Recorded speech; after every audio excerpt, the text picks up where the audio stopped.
Welcome to the Folktale Project. This is Dan Scholes. Welcome to 2025.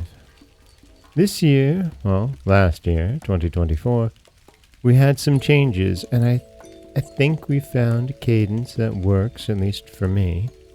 And I know that last year was a tough one for a lot of people, and that this year may not be much better. So, I'm going to continue. I'm going to continue bringing you new stories, and I'm going to continue sharing stories that have been profound for me over the last 7 years. And so, without any further ado, we do have one last, or first, depending on how you want to think about it, tradition here at the Folktale Project, and that is the most popular story of the year. And we replay that on the first story of the year. And so, with no further ado, this is last year's most popular story, the Romanian tale, The Voice of Death. Once upon a time there lived a man whose one wish and one prayer was to get rich. Day and night he thought of nothing else, and at last his prayers were granted, and he became very wealthy. Now, being so rich and having so much to lose, he felt that it would be a terrible thing to die and leave all his possessions behind. So he made up his mind to set out in search of a land where there was no death. He got ready for his journey, took leave of his wife, and started. Whenever he came to a new country, the first question that he asked was whether people died in that land. And when he heard that they did, he set out again on his quest. At last, he reached a country where he was told that the people did not even know the meaning of the word death. Our traveler was delighted when he heard this and said, "But surely there are great numbers of people in your land if no one ever dies." "No," they replied, "there are not great numbers, for you see, from time to time, a voice is heard calling first one and then another, and whoever hears that voice gets up and goes away and never comes back." "And do they see the person who calls them?" he asked. "Or do they only hear his voice?"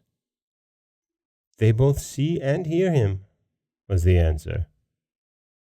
Well, the man was amazed when he heard that the people were stupid enough to follow the voice, though they knew that if they went when it called them, they would never return. And he went back to his own home, and got all his possessions together, and, taking his wife and family, he set out resolved to go and live in that country where the people did not die, but where instead they heard a voice calling them, which they followed into a land from which they never returned. For he had made up his own mind that when he or any of his family heard that voice, they would pay no heed to it, however loudly it called. After he had settled down in his new home, and had got everything in order about him, he warned his wife and family that, unless they wanted to die, they must on no account listen to a voice which they might some day hear calling them. For some years everything went well with them, and they lived happily in their new home. But one day, while they were all sitting together around the table, his wife suddenly started up, exclaiming in a loud voice, "I'm coming! I'm coming!" And she began to look around the room for her fur coat. But her husband jumped up, and taking firm hold of her by the hand, held her fast, and reproached her, saying, "Don't you remember what I told you? Stay where you are unless you wish to die." "But don't you hear that voice calling me?" she answered. "I'm merely going to see why I'm wanted. I shall come back directly."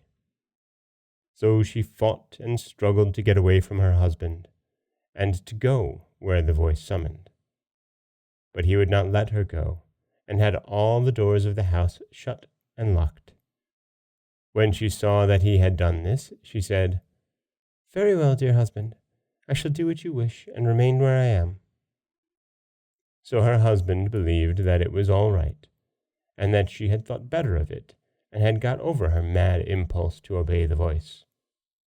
But a few minutes later, she made But a few minutes later she made a sudden dash for one of the doors, opened it, and darted out, followed by her husband.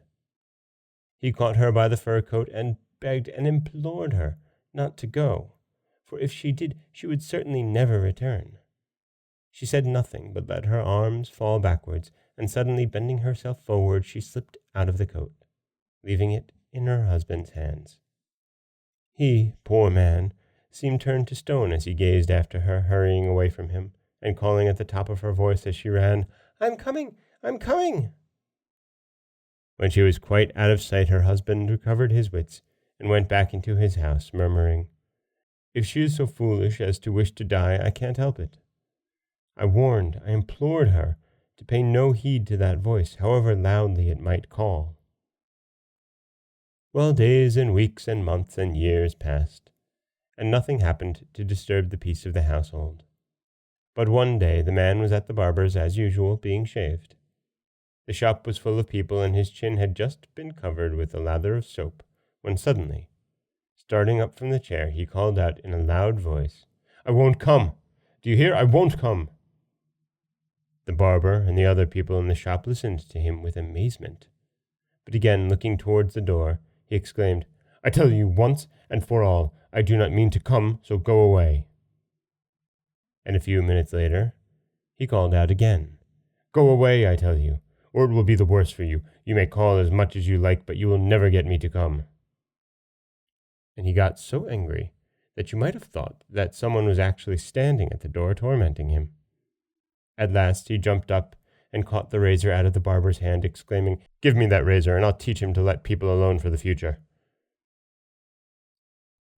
Give me that razor, and I'll teach him to let people alone for the future." And he rushed out of the house as if he were running after someone, whom no one else saw. The barber, determined not to lose the razor, pursued the man, and they both continued running at full speed till they had got well out of the town, when all of a sudden the man fell head foremost down a precipice and was never seen again. So he too, like the others, had been forced against his will to follow the voice that called him. The barber, who went home whistling and congratulating himself on the escape he had made, described what had happened, and it was noised about in the country that the people who had gone away and had never returned had all fallen into that pit, for till then they had never known what had happened to those who had heard the voice and obeyed its call. But when crowds of people went out from the town to examine the ill-fated pit that had swallowed up such numbers, and yet never seemed to be full, they could discover nothing. All that they could see was a vast plain that looked as if it had been there since the beginning of the world. And from that time, the people of the country began to die like ordinary mortals all the world over. This is Dan Scholes for the Folktale Project. Don't forget that you can subscribe to the podcast on Apple Podcasts, Spotify, anywhere that you like to get your podcasts.